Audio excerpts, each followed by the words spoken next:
ஷே நந்தி இராணுவம் முப்பட வானரப்பட முன்னாடி உட்காரையில் அவங்கள பூரா உள்ள முன்னாடி உட்கார நான் தான் உட்கார சொல்லுவேன். இல்லை உட்காருங்கடா உட்காருங்கடா, ஐயா மேலே உட்காந்துருக்காரு, ஐயா கடவுள் உட்காந்துருக்காரா, உட்காருங்கடா உட்காருங்கடா, எல்லாம் கம்ப்யூட்டர் கணக்கில் கரெக்டாக எடுங்கடா எடுங்கடா, டக்கு டக்குன்னு எடுங்கடா, டக்கு டக்குன்னு எடுங்க. நான் தான் அந்த நேரம் கொடுப்பேன். இராணுவ முப்படை வீரர்களுக்கு நான் தான் அந்த டைமில் போட்டு கொடுப்பேன். விஷ்ணு பிரமா அவங்க ரெண்டு பேரும் எனக்கு அப்புறம் தான் போட்டு கொடுப்பாங்க கணக்கு. இந்தந்த கணக்கு இந்தந்த கணக்கு எப்படி எப்படி கணக்கு எடுக்கணும் பூரா விவசாயத்தை அழிச்சது பூரா நான் தான் கணக்கு கொடுப்பேன். விவசாயத்தில் 2ஆம் நம்பர் திரிக்கிறவனை பூரா நான் தான் கணக்கு கொடுப்பேன். இராணுவம் முப்படை வானர படைகளுக்கு எல்லாம் இன்னும் கூடுதலாக எடுப்பார். எடுக்கையில் இங்கே தமிழ்நாட்டில் இருக்க தமிழ் வார்த்தை பேசுகிறவனை அமர்நாத் ஜோதிலிங்கத்தில் தூக்கி போடுவார். புரிஞ்சுக்கோங்கடா, 10,000 கோடி வச்சு சொல்லுதான் வாய குழல் ஊதுதான். அவன் வீட்டுக்குள்ளே பேசுதான், பொண்டாட்டி புள்ள பேரம் பேத்தி உட்காந்து பேசுது.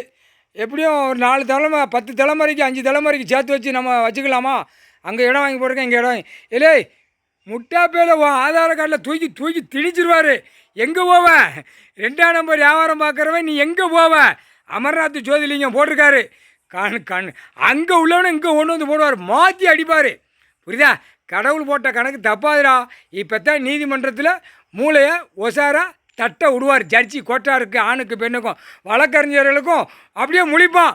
ஐயோ என்னடா இங்கேருந்து அங்கே போட போகிறாரு, அங்கேருந்து இங்கே, அப்போ மாற்றி மாற்றி அடிக்க போகிறாரு. ஏன்னா டெல்லியிலேருந்து நடத்தி தமிழ்நாடு பூரா நாசம் பண்ணி வச்சுருக்கான். அப்போ டெல்லியில் உள்ளவனை இங்கே தூக்கி போடணும், இங்கே உள்ளவனை அங்கே தூக்கி போடுவார். முக்கால் சத்தியா புரிஞ்சுக்கோங்கடா.